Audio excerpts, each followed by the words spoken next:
Wilson ಗಾರ್ಡನ್ನಲ್ಲಿ ನಿಗೂಢ ಸ್ಫೋಟದ ಬಗ್ಗೆ ಅಧಿಕಾರಿಗಳಿಂದ ಮಾಹಿತಿಯನ್ನು ಪಡೆದುಕೊಂಡಿದ್ದಾರೆ ಮುಖ್ಯಮಂತ್ರಿಗಳು. ಖುದ್ದು ಸ್ಥಳವನ್ನು ಪರಿಶೀಲನೆ ನಡೆಸಿದ್ದಾರೆ ಸಿಎಂ ಸಿದ್ದರಾಮಯ್ಯನವರು. ನೀವು ಕೂಡ ದೃಶ್ಯವನ್ನು ಗಮನಿಸ್ತಾ ಇದ್ದೀರಿ. ಒಂದು ಕಡೆ ನಿಗೂಢ ಸ್ಫೋಟದಿಂದ ಮನೆ ಛಿದ್ರಗೊಂಡಿರುವಂತಹ ದೃಶ್ಯ, ಮತ್ತೊಂದು ಕಡೆ ಅದೇ ಸ್ಥಳಕ್ಕೆ ಸಿಎಂ ಸಿದ್ದರಾಮಯ್ಯನವರು ಅಧಿಕಾರಿಗಳ ಸಮೇತ ಭೇಟಿ ಕೊಟ್ಟಿರುವಂತಹ ದೃಶ್ಯ. ಸ್ವತಃ ಮುಖ್ಯಮಂತ್ರಿಗಳೇ ಈ ಘಟನಾ ಸ್ಥಳಕ್ಕೆ ಭೇಟಿ ಕೊಟ್ಟಿದ್ದಾರೆ. ಖುದ್ದು ಸ್ಥಳವನ್ನು ಪರಿಶೀಲನೆ ಮಾಡಿದ್ದಾರೆ. ಸ್ಥಳೀಯರಿಂದ ಅಧಿಕಾರಿಗಳಿಂದ ಮಾಹಿತಿಯನ್ನು ಪಡೆದುಕೊಂಡಿದ್ದಾರೆ. ಇವತ್ತು ಸೆಷನ್ಸ್ ಇಲ್ಲ, ಹಾಗಾಗಿ ಸಿಎಂ ಸಿದ್ದರಾಮಯ್ಯನವರು ಬೆಂಗಳೂರಿನಲ್ಲಿಯೇ ಇದ್ದರು. ಈ ರೀತಿ ಅವಘಡ ನಡೆದಂತಹ ಸ್ಥಳಕ್ಕೆ ಆಗಾಗ ಭೇಟಿ ಕೊಟ್ಟಿರುವಂಥದ್ದು ಕೂಡ ಇದೆ. ಇವತ್ತು ಮುಖ್ಯಮಂತ್ರಿಗಳು ಈ ಅವಘಡ ನಡೆದಂತಹ ಜಾಗಕ್ಕೆ ಭೇಟಿ ಕೊಟ್ಟಿದ್ದಾರೆ. ಸಿಎಂಗೆ ಎಲ್ಲದರ ಬಗ್ಗೆಯೂ ಕೂಡ ಮಾಹಿತಿಯನ್ನು ಕೊಟ್ಟಿರುವಂತಹದ್ದು ಬೆಂಗಳೂರು ಪೊಲೀಸ್ ಕಮಿಷನರ್ ಸೀಮಂತ್ ಕುಮಾರ್ ಸಿಂಗ್. ಅವರು ಕೂಡ ಜೊತೆಯಲ್ಲಿಯೇ ಸಾಕ್ತಾ ಇರುವಂತಹ ದೃಶ್ಯವನ್ನು ನೀವು ಗಮನಿಸ್ತಾ ಇದ್ದೀರಿ. ಎಲ್ಲದರ ಬಗ್ಗೆಯೂ ಕೂಡ ಬ್ರೀಫ್ ಮಾಡ್ತಾ ಇದ್ದಾರೆ.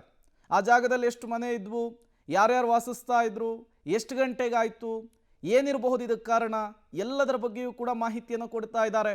ಜೊತೆಗೆ ಪೊಲೀಸರು ಮತ್ತು ಅಗ್ನಿಶಾಮಕ ದಳದ ಸಿಬ್ಬಂದಿಗಳ ತನಿಖೆ ಹೇಗೆ ಸಾಗ್ತಾ ಇದೆ, ಎಲ್ಲದರ ಬಗ್ಗೆಯೂ ಕೂಡ ವಿವರವನ್ನು ಕೊಡ್ತಾ ಇದ್ದಾರೆ. ಜೊತೆಗೆ ಗಾಯಾಳುಗಳ ಪರಿಸ್ಥಿತಿ ಹೇಗಿದೆ, ಬಾಲಕ ಸಾವನ್ನಪ್ಪಿದ್ದಾನೆ, ಆತ ಯಾರು, ಹೇಗಾಯಿತು, ಎಲ್ಲದರ ಬಗ್ಗೆಯೂ ಕೂಡ ಸ್ಥಳದಲ್ಲಿಯೇ ನಿಂತು ಮಾನ್ಯ ಮುಖ್ಯಮಂತ್ರಿಗಳು ವಿವರವನ್ನು ಪಡೆದುಕೊಂಡಿದ್ದಾರೆ ಅನ್ನೋದು ಗೊತ್ತಾಗ್ತಾ ಇದೆ. ಮುಬಾರಕ್ ಅನ್ನುವಂತಹ 13 ವರ್ಷದ ಬಾಲಕ ಸಾವನ್ನಪ್ಪಿರುವಂಥದ್ದು, ಮತ್ತೊಂದು ಕಡೆ 13 ಮನೆಗಳು ಛಿದ್ರವಾಗಿರುವಂಥದ್ದು. ಇದೇ ಸ್ಥಳಕ್ಕೆ ಈಗ ಮುಖ್ಯಮಂತ್ರಿಗಳು ಭೇಟಿಯನ್ನು ಕೊಟ್ಟಿದ್ದಾರೆ. ಸ್ಫೋಟ ಸ್ಥಳದಲ್ಲಿ ನಿಂತು ಮಾಹಿತಿಯನ್ನು ಪಡೆದುಕೊಂಡಿದ್ದಾರೆ ಸಿಎಂ ಸಿದ್ದರಾಮಯ್ಯನವರು. ಪೊಲೀಸ್ ಅಧಿಕಾರಿಗಳಿರುವಂತಹ ದೃಶ್ಯಾವಳಿಗಳನ್ನು ಕೂಡ ನೀವು ಗಮನಿಸ್ತಾ ಇದ್ದೀರಿ. ಎಲ್ಲದರ ಬಗ್ಗೆಯೂ ಕೂಡ ಬ್ರೀಫ್ ಮಾಡ್ತಾ ಇದ್ದಾರೆ ಬೆಂಗಳೂರು ಪೊಲೀಸ್ ಕಮಿಷನರ್. ಮುಖ್ಯಮಂತ್ರಿಗಳು ಬರುವ ಮೊದಲೇನೆ ಈ ಜಾಗಕ್ಕೆ ಒಂದು ಸಲ ಬಂದು ಭೇಟಿ ಕೊಟ್ಟು ಹೋಗಿದ್ರು. ಸ್ಥಳೀಯ ಅಧಿಕಾರಿಗಳಿಂದ ಮಾಹಿತಿಯನ್ನು ಸಂಗ್ರಹಿಸಿದ್ರು. ಆ ಮಾಹಿತಿಯನ್ನು ಮುಖ್ಯಮಂತ್ರಿಗಳಿಗೆ ರವಾನಿಸುವಂತಹ ಕೆಲಸವನ್ನು ಮಾಡಿದ್ರು. ಅದಾಗಿಯೂ ಕೂಡ ಈಗ ಮುಖ್ಯಮಂತ್ರಿಗಳು ಘಟನೆ ನಡೆದಂತಹ ಸ್ಥಳಕ್ಕೆ ಭೇಟಿ ಕೊಟ್ಟಿದ್ದಾರೆ. ಅದರ ದೃಶ್ಯಾವಳಿಗಳನ್ನು ನೀವು ಸ್ಕ್ರೀನ್ ಮೇಲೆ ಗಮನಿಸ್ತಾ ಇದ್ದೀರಿ. ಸ್ಥಳೀಯ ಅಧಿಕಾರಿಗಳಿಂದ, ಪೊಲೀಸ್ ಅಧಿಕಾರಿಗಳಿಂದ ಮಾಹಿತಿಯನ್ನು ಸಂಗ್ರಹಿಸುವಂತಹ ಕೆಲಸವನ್ನು ಸಿಎಂ ಸಿದ್ದರಾಮಯ್ಯನವರು ಮಾಡಿದ್ದಾರೆ. ಘಟನಾ ಸ್ಥಳದಲ್ಲಿ ನಿಂತು ಸ್ಥಳೀಯರಿಂದಲೂ ಕೂಡ ಮಾಹಿತಿಯನ್ನು ಸಂಗ್ರಹಿಸಿದ್ದಾರೆ. ಹೇಗಾಯಿತು, ಏನಾಗಿತ್ತು ನಿನ್ನೆ, ಎಲ್ಲದರ ಬಗ್ಗೆಯೂ ಕೂಡ ಮಾಹಿತಿಯನ್ನು ಪಡೆದುಕೊಂಡಿದ್ದಾರೆ ಅನ್ನೋದು ಗೊತ್ತಾಗ್ತಾ ಇದೆ. ಚಿನ್ನಯ್ಯನಪಾಳ್ಯದ ಶ್ರೀರಾಮ ಸ್ಲಂನಲ್ಲಿ ಈಗ ನಿಗೂಢ ಸ್ಫೋಟ ಆಗಿದೆ. ಅಲ್ಲಿ 8 ವರ್ಷದ ಬಾಲಕ ಮೃತಪಟ್ಟಿದ್ದಾನೆ. 8ಕ್ಕೂ ಹೆಚ್ಚು ಜನರಿಗೆ ಗಂಭೀರ ಗಾಯಗಳಾಗಿದ್ದಾವೆ. ಘಟನೆ ಆದಂಥ ಸಂದರ್ಭದಲ್ಲಿ ಅಕ್ಕಪಕ್ಕದ ಮನೆಗಳಿಗೂ ಕೂಡ ಹಾನಿಯಾಗಿದೆ. ಅಕ್ಕಪಕ್ಕದ ಮನೆಯವರಿದ್ದಾರೆ, ಮಾತನಾಡಿಸ್ತೀನಿ. ಗುರುಗಳೇ ಬನ್ನಿ, ಯಾವಾಗ ಇದು ಬ್ಲಾಸ್ಟ್ದು ಸೌಂಡ್ ಬಂತು ಮತ್ತು ಆ ಸಿಚುವೇಶನ್ ಹೇಗಿತ್ತು, ನೀವು ಎಲ್ಲಿದ್ರಿ? ನಾವು ಮನೆ ಒಳಗಡೆ ಮಲಗಿದ್ದು. ಬೆಳಗ್ಗೆ 7:45 ವಿಪರೀತ ಸೌಂಡ್ ಬಂತು, ಬಾಂಬ್ ಸೌಂಡ್ ಥರ ಬಂತು. ಮನೆಯೆಲ್ಲ ಸ್ವಲ್ಪ ಶೇಕ್ ಆಯಿತು. ಆಮೇಲೆ ಎಲ್ಲ ಮನೆಗಳು ಬ್ಲಾಸ್ಟ್ ಆಗಿದೆ. ಒಂದು ಮಗ ತೀರೋಗಿದೆ ಮುಸ್ಲಿಮ್ದು, ಇನ್ನೂ 2 ಸುಟ್ಟೋಗಿದ್ದಾರೆ. ಅದೇ ಮನೇಲಿ ಬಾಡಿಗೆಗಿದ್ದವ್ರು 2 ಸುಟ್ಟೋಗಿದ್ದಾರೆ. ಅಕ್ಕಪಕ್ಕ ಒಂದು 7-8 ಮನೆಗಳಿಗೆಲ್ಲ ಡ್ಯಾಮೇಜ್ ಆಗಿದೆ.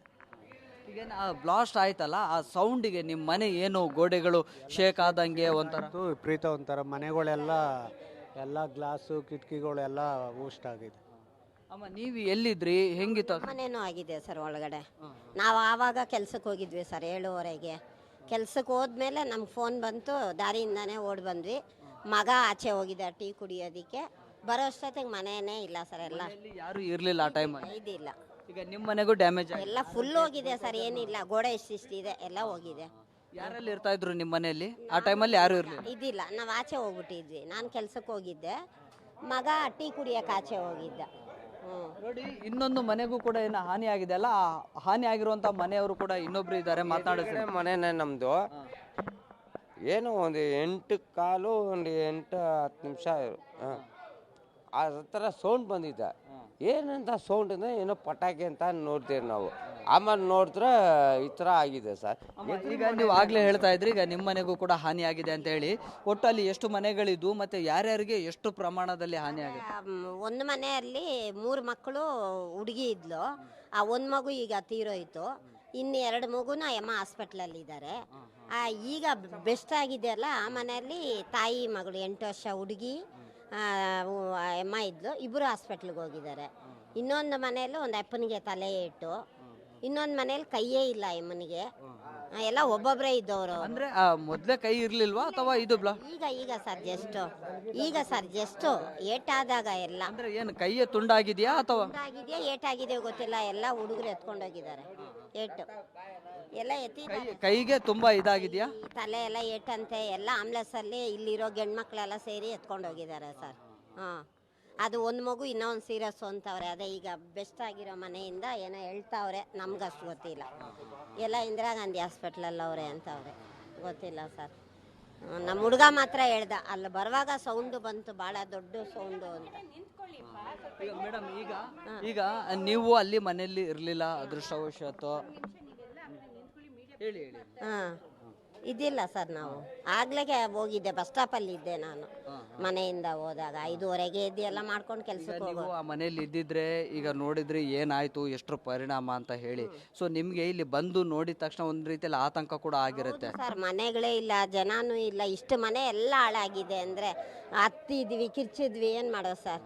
ಹಾಂ, ಈ ಮನೆಯಲ್ಲಿ ಎಲ್ಲಾದ್ರೂ ಹಾನಿ ಆಗಿದೆಯಾ? ಈ ಮನೆ ನೋಡಿ, ಈ ಭಾಗದಿಂದ ತೋರಿಸ್ತೀನಿ. ಈಗ ಈ ಮನೆ ಎಂಟ್ರೆನ್ಸ್ ಏನಿದೆಯಲ್ಲ, ಆ ಡೋರ್ನ ಮೇಲ್ಭಾಗದಲ್ಲಿ ಈಗ ಗ್ಲಾಸ್ಗಳು ಕೂಡ ಹೊಡೆದು ಹೋಗಿದೆ.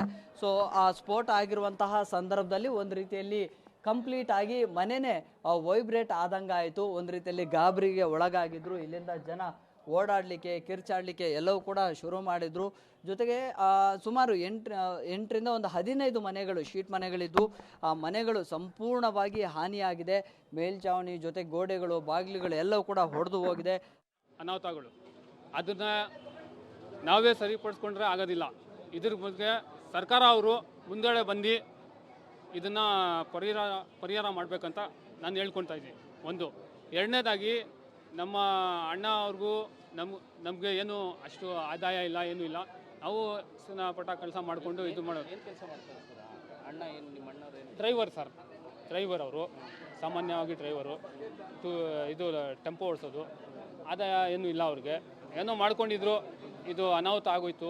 ಇವ್ರ ಮನೆಯಲ್ಲಿ ಆಗಿಲ್ಲ, ಪಕ್ಕದ ಮನೆ ಮುಂದ್ಗಡೆಯಿಂದ ಇದು ಬ್ಲಾಸ್ಟಿಂಗ್ ಆಗಿರೋದು. ಬ್ಲಾಸ್ಟಿಂಗ್ ಆಗಿ ಇವ್ರದ್ದು ಸೀಟ್ ಮನೆ, ನಮ್ಮದು ಹಾಂ, ಅಲ್ಲಿ ಆಗಿರೋದು, ಆಪೋಸಿಟ್ನಲ್ಲಿ ಆಗಿರೋದು.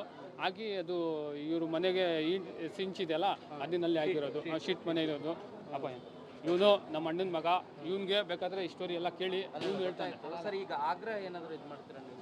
ಏನು ಪರಿಹಾರಕ್ಕೆ ನಾವು ಗೌರ್ಮೆಂಟ್ ಅವ್ರಿಗಿಂದ ಅಪೀಲ್ ಕೊಡ್ತಾ ಇದ್ದೀವಿ. ಏನಾಗುತ್ತೆ, ಎಷ್ಟು ಇದು ಆಗುತ್ತೆ, ಎಷ್ಟಿದು ಆಗುತ್ತೆ, ಗೌರ್ಮೆಂಟ್ ಸರ್ಕಾರ ಇದ್ರ ಬಗ್ಗೆ ಕೆಲಸ ನೋಡಿ ಪರಿಹಾರ ಕೊಡಬೇಕು ಅಂತ ಕೇಳ್ಕೊತಾ ಇದ್ದೀನಿ. ಯಾಕಂದರೆ ನಾವು ಇರೋದು ಸ್ಲಮ್ ಏರಿಯಾ. ಅದು ನಿಮ್ಗೆ ಗೊತ್ತಿದೆ, ಸ್ಲಮ್ ಏರಿಯಾ, ಕಾರ್ಪೊರೇಷನ್ ಏರಿಯಾ ಇದು ಇರೋದು. ಇವನು ನಮ್ಮ ಅಣ್ಣನ ಮಗ. ಅತಾವುಲ್ಲಾ ಅಂತ, ಮೊಹಮ್ಮದ್ ಅತಾವುಲ್ಲಾ ಅಂತ. ನಮ್ಮ ಅಣ್ಣನ ಹೆಸರು ಅಮಾನುಲ್ಲಾ ಅಂತ. ಅವ್ರ ಮಗ ಇವನು. ಎಷ್ಟು ಗಂಟೆಗೆ ಸರ್ ಆಗಿತ್ತು? ಕೆತ್ತ ಬಜೆ ಬಾ. ಇವನು ಮಗ. ಕೇಳಿ, ಇವನು ಮಾತಾಡಿ. ಈ ಕಡೆ ಬಾ. ನಾವು ನಮ್ಮಪ್ಪ ಹೋಗಿ ಇವತ್ತು 15 ಆಗಸ್ಟ್ ಅಂತ ಫಂಕ್ಷನ್ಗೆ ಹೋಗ್ತಾರೆ ಡೈಲಿ. 15 ಆಗಸ್ಟು ನಮ್ಮಪ್ಪ ಅಲ್ಲಿ ಹೋಗಿದ್ರು. ನಾವು 4 ಜನ ಮನೆಯಲ್ಲಿ ಇದ್ದರು. ನಾವು 3 ಜನ ಹೋಗಿ, ನಮ್ಮ ತಮ್ಮ, ನಾನು, ನನ್ನ ತಮ್ಮ, ತಂಗಿ ಮನೆಯಲ್ಲಿ ಮಲ್ಕೊಂಡಿದ್ರು. ನಮ್ಮಮ್ಮ ಹೋಗಿ ಆಚೆಗಡೆ ಬಟ್ಟೆ ತೊಳ್ಕೊಂಡಿದ್ರು. ನಾನು ಹೋಗಿ ಬೆಡ್ ಮೇಲೆ ಮಲ್ಕೊತೀನಿ ಲೆಫ್ಟ್ ಸೈಡಲ್ಲಿ. ಅದು ಬ್ಲಾಸ್ಟ್ ಸೌಂಡ್ ಬಂದಿದ್ದ ತಕ್ಷಣ ನಮ್ಮಮ್ಮ ಗಾಬರಿ ಆಗಿಬಿಟ್ಟು ನಮ್ಮಮ್ಮ ಟಾಯ್ಲೆಟ್ ಒಳಗಡೆ ಹೋಗ್ಬಿಟ್ರು. ಅವ್ರಿಗೆ ಕರೆಂಟ್ ಹೊಡೆದು ಇದು ಸ್ವಲ್ಪ ಇದು ತಲೆಗೆ ಗೀಚ್ ಬಂದಿದೆ. ಅವ್ರಿಗೆ ಬೇರೆ ಕರೆಂಟ್ ಹೊಡೆದು ಇದು ಗೀಚ್ ಬಂತು. ಆಮೇಲೆ ಅದು ಗೋಡೆ, ದೊಡ್ಡದು ಗೋಡೆ, ಇಷ್ಟು ದಪ್ಪುತು ಇದ್ದು ಗೋಡೆ ಬಂದು ಅವರು 2 ಜನ ಮೇಲೂ ಇಲ್ಲಿ ತನಕ ಬಿದ್ದುಬಿಟ್ಟು ಅವ್ರು ಹೇಳ್ತಾ ಇದ್ರು ಎತ್ತಿ ಅಂತ ಹೇಳ್ತಾ ಇದ್ರು. ನಾನು ಎತ್ತಗೆ ಟ್ರೈ ಮಾಡಿದೆ, ನನ್ನ ಕೈದಲ್ಲಿ ಆಗಿಲ್ಲ. ಆಮೇಲೆ 2 ಅಂಕಲ್ಗಳು ಎಲ್ಲರೂ ಅಲ್ಲೇ ಸೇರಿಸ್ಕೊಂಡ್ಬಿಟ್ರು. ಬ್ಲಾಸ್ಟ್ ಜಾಗಾಗೆ ಸೇರಿಸ್ಕೊಂಡು 2 ಅಂಕಲ್ಗಳು ಬಂದು ಟ್ರೈ ಮಾಡಿದೆ, ಅವ್ರ ಕೈದಲ್ಲಿನೂ ಆಗಿಲ್ಲ. ಆಮೇಲೆ ನಮ್ಮಪ್ಪ ಅಲ್ಕೊಂಡು ಬಂದರು. ಅವರು